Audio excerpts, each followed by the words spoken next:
Ол өмірін отанға арнаған ардагер. Ол сөздің құдіреті мен рух берген журналист. Ол ел есінде қалған мәңгілік есім Бейсен Жұмағалиев.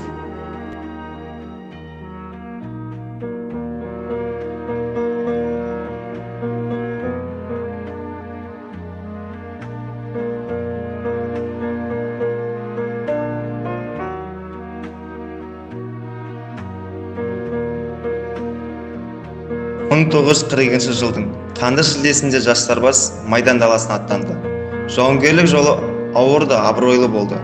Қарумен шайқасып жүріп, қаламмен де ерлік шежіресін жазды. Майдандағы қазақ тіліндегі жалғыз газет оның маңдай терінің нәтижесі.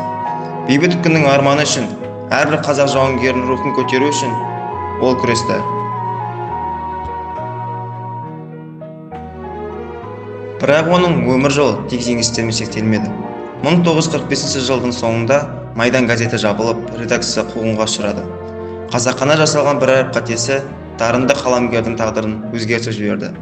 Достары тұтқындалды, сотталды, бірақ Бейсен рухымен сынбады.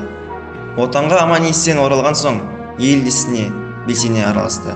Облыстық партия комитетіне қызмет етіп, халыққа адал қызмет етті. 29 жасында екпінді құрылыс газетінің бас редакторы болып тағайындалды. Ол баспасөзбен ұлт руханиятының шын жанашыры болды.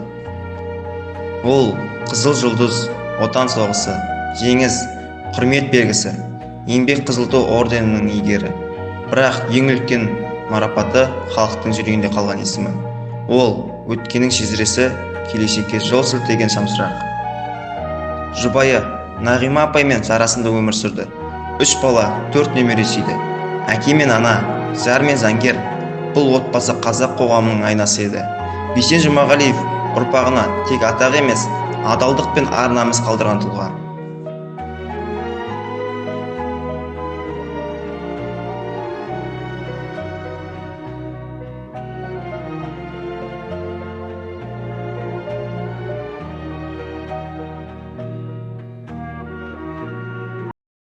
Петербургте өтеді ғой.